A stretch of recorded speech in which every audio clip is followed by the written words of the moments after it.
राम राम जी सभी को। आज हम पढ़ेंगे आईसीटी का महत्व और उसके लाभ। ठीक है, तो जो आईसीटी का महत्व होता है वो शिक्षार्थियों के लिए किस प्रकार से लाभदायक होता है, और जो हमारा सामाजिक है या व्यवसायिक क्षेत्र है उसमें ये किस प्रकार से काम करता है, तो वो देखेंगे। ठीक है, तो भाई हमारा जो 16 जून हो गई है, आज 18 जून को एग्जाम है नेट जेआरएफ का। और जितने भी लोग मुझे सुन रहे हैं, मैं आशा करती हूँ उनका अब की बार जेआरएफ निकले और वो मिठाई खिलाने मेरे घर आए। ठीक है, तो देखते हैं आईसीटी का जो महत्व है क्या है।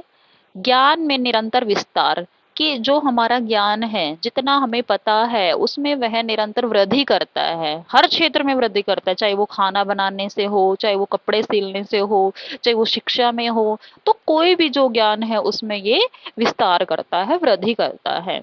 अब शिक्षार्थियों में 4 संभावित स्तर होते हैं।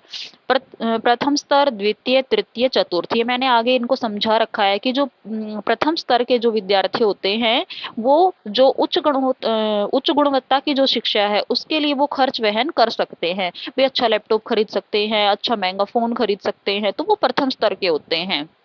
द्वितीय स्तर के मेधावी छात्र होते हैं परंतु खर्च नहीं उठा सकते, है ना। वो मतलब थोड़े मध्यम वर्ग से आते हैं परंतु मेधावी होते हैं, प्रतिभाशाली होते हैं।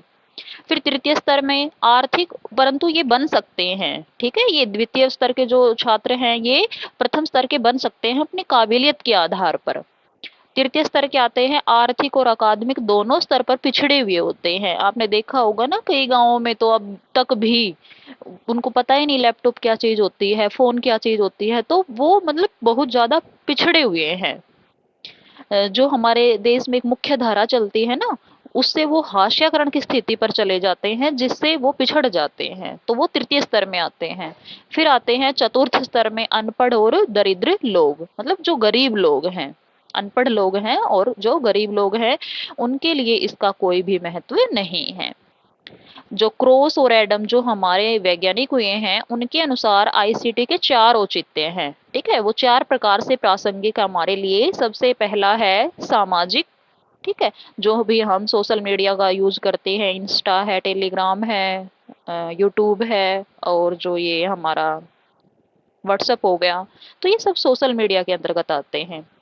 फिर है व्यावसायिक या वृत्तिक, शिक्षा में अधिक महत्वपूर्ण। भाई व्यवसाय के क्षेत्र में भी हम इसका प्रयोग करते हैं, उद्योग धंधों में भी करते हैं, और बाकी जो अन्य संस्थान है चिकित्सा में भी करते हैं, शिक्षा में भी करते हैं। फिर है उत्प्रेरक। उत्प्रेरक मतलब ये ज्यादा प्रभावशाली है। अन्य जो भी हम जैसे टेलीफोन का यूज करते हैं, टेलीविजन का यूज करते हैं, तो वो इतने ज्यादा प्रभावशाली नहीं है जितना कि इंटरनेट है। ठीक है, जितनी आईसीटी है। फिर है शिक्षा विज्ञान संबंधी। अब जो शिक्षा विज्ञान के अंतर्गत जो भी उपागम आते हैं उनको जानने में ये हमारी मदद करता है। अधिगम को लचीला बनाता है। लचीला मतलब उसमें समय समय पर परिवर्तन होते रहते हैं, और जिससे विद्यार्थी हैं वो मतलब उनको जान पाते हैं, कुशल हो जाते हैं। अब आते हैं शिक्षा में आईसीटी के लाभ। सबसे पहला अधिगम का व्यक्तिकरण, कि एक अकेला विद्यार्थी भी बैठ करके पढ़ सकता है।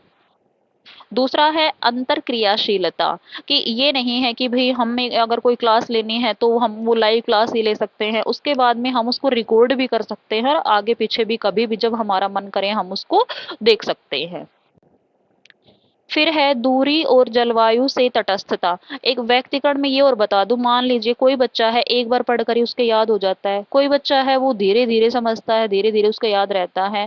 तो अधिगम की गति निर्धारित करता है कि जो अकेला बच्चा है उसको 2-3 बार पढ़ के समझ में आएगा, और जो एक तीव्र बुद्धि वाला बच्चा है उसको जल्दी समझ में आएगा। तो ये अधिगम की गति भी निर्धारित करता है।